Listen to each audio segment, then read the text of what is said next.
What is going on, Atlanta Falcons fans, man? Y'all know it is your boy Antoine Smitty Smith. Smitty Sports Machine. Y'all know I get down. Y'all know how I do it. Press that subscribe button.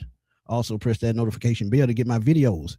As soon as I drop them, press that like button to help me get my recommendations up. To get my video through the YouTube universe, greatly appreciate y'all as always. Right quick, very quick, not going to hold y'all, man. Article I ran across, Bleacher Report. Um, Free agent quarterbacks this offseason going to be a big topic for a lot of teams because you still have teams that may still have quarterbacks that are leaving because of cap casualty that they don't feel like they're living up to their contract. Hence, Kyler Murray could be one of those guys. But the Falcons have a needed quarterback, man, because we don't know what's going to happen with Kirk Cousins.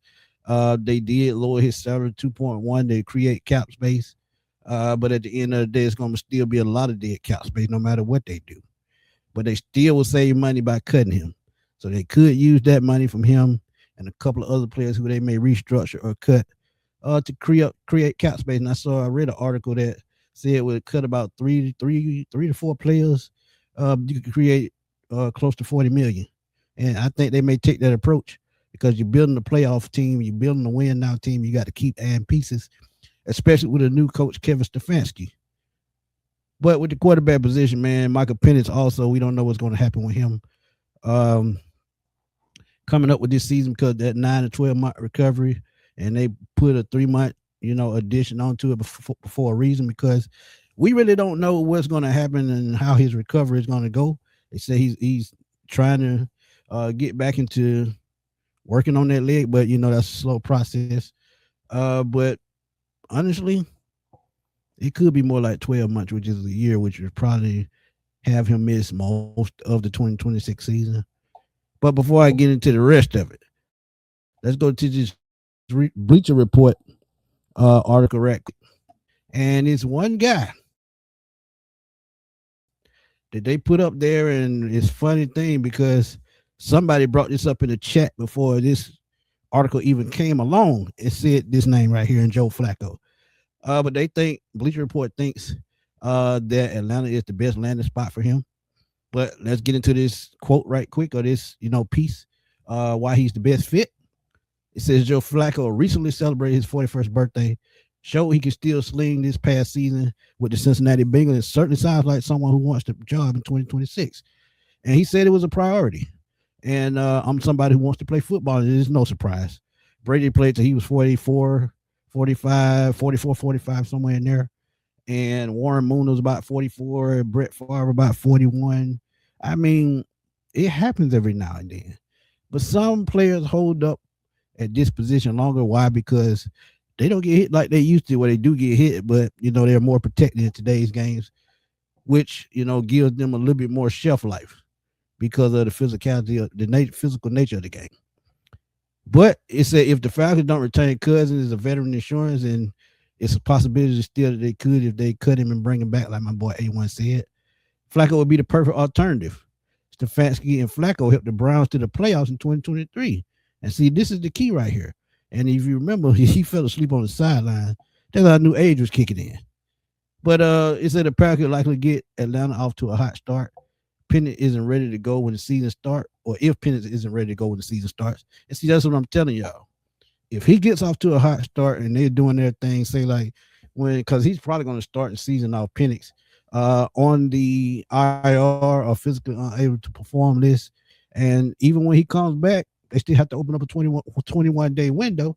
And if he does not, I don't think if he'll be ready then, there's a possibility they could shut him down for the season, or if his injury is not healed, it's a possibility they could shut him down for the season. But you don't want to mess with that chemistry if Joe Flacco or whatever quarterback is here and the Falcons have a winning record and could be ahead of the division playoff race or whatever.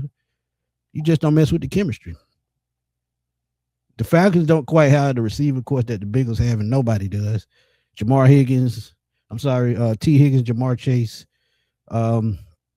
Mike Gesicki, who I think is a free agent now, Chase Brown, which is a decent dual threat running back. So they have weapons in Cincinnati.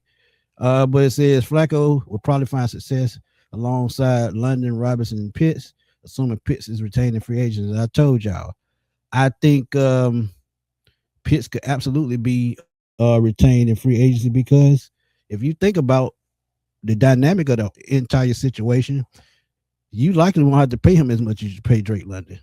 And who knows? Drake London could be on the trade block by the trade deadline, or they could move on from him at the end of the season because 35 million is a lot for a wide receiver with a tight end. With Kyle Pitts' ability, is probably going to be between 17 and 20. Yes, that's right. I said 17 and 20 because of his skill set, because his physical prowess, and let's be real. When he's healthy 100%, he getting the football, he can be a stoppable force. So Pitts could come back, or they could let him walk. Because guess what? David Njoku is a free agent. Kevin Stefanski coached him in Cleveland, and I think he wouldn't have to pay him as much as Pitts. But speaking of payments, Joe Flacco, I don't think you have to pay him as much because he just coming off a 1 year, $4.25 million contract, which is perfect for the Atlanta Falcons because you're paying Penix already, and you paying Cousins already. And you're gonna pay Cousins regardless. So you're gonna play 3 quarterbacks with Flacco coming in, or if he comes in. Plus, you're gonna have to pay another veteran backup. So I mean, the only way to look at it, you got to go the reasonable route of going to find a quarterback, like about $4 to $5 million, come in and can give you quality starts. And as y'all saw last year, and I'm looking at his numbers right now. If you look at his numbers last year, 2-8, and that record don't tell it all because the Bengals don't have a defense and they played pretty terrible last year. But with Cincinnati, he went 1-5. He threw for 1,664 yards, 13 touchdowns, only 4 interceptions.